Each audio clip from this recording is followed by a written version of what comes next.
All right, so Alpine, which I've also got here. Sorry, a little glare on the light. So the Alpine one, this has been one of our most exciting cheeses that we've come out with, I think, in the last decade. So, innovation in cheese products and in cheese in the last few years, a lot of innovation has come from basically selling cheese in different formats, right, in different forms. So, I mean, outside of, before this, a lot of kind of innovation also comes from basically coming up with different flavored cheeses, right? What's been exciting about Alpine, this isn't like a cheese where we've just added flavoring into it, right? To give it kind of these sweet nutty notes.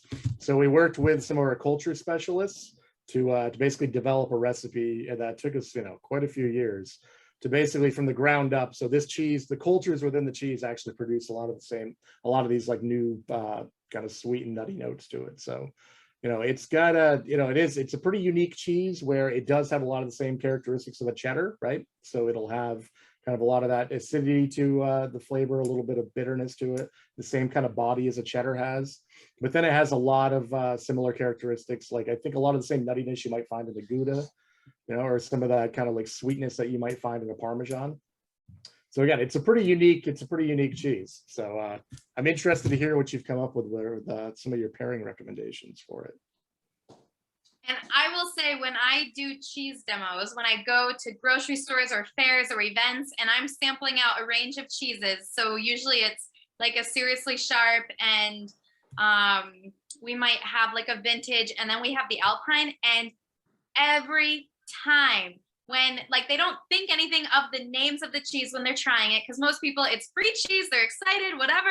But whenever anybody puts that cube of Alpine cheese in their mouth, their eyes get big. Like they have a physical reaction. They're just like, whoa, like that is delicious. Like it is actually amazing how over and over and over that reaction it never gets old. People get really excited because it's such a unique flavor. They're not expecting it. Oh, and Craig, do you see? April's looking to see when we're going to make Alpine into a cracker cut. Oh, I don't know if there's any plans for it immediately, but again, it's been a huge crowd favorite, as Amanda's mentioned. Anybody that actually tries this cheese is always, you can kind of just see them physically taken aback. So I would think kind of with the success going on with cracker cuts, I mean, it's always a possibility eventually. Because again, if you're looking for, as you're kind of, if you're, any kind of little get together that you're having, especially with football season playoffs coming up, I mean, if you're looking for something that's going to really be memorable to folks, I mean, adding Alpine to your lineup you're going to get a lot of your guests asking like, okay, what is this cheese? Where did you get this? So it's pretty memorable.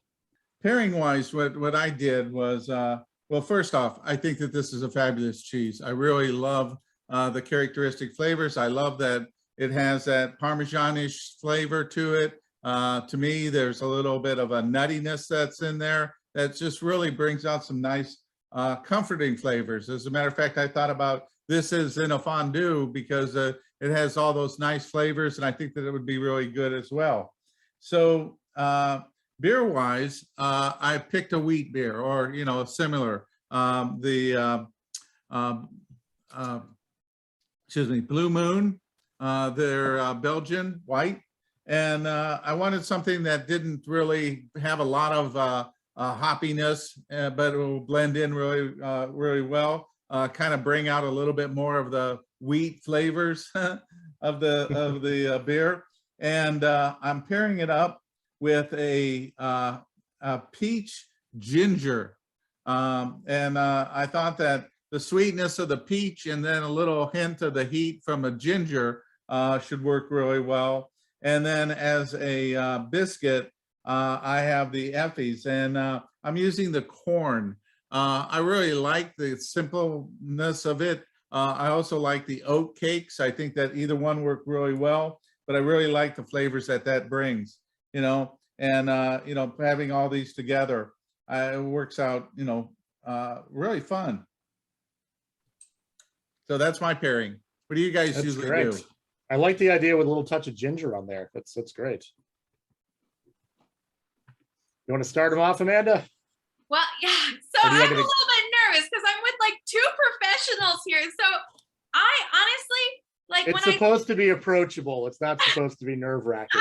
You're supposed to have fun. I mean, for the Alpine, honestly, like I do maybe less of a pairing and more the way that I incorporate it into my cooking. Like I love adding Alpine to my mac and cheese. Like it just takes it to the next level.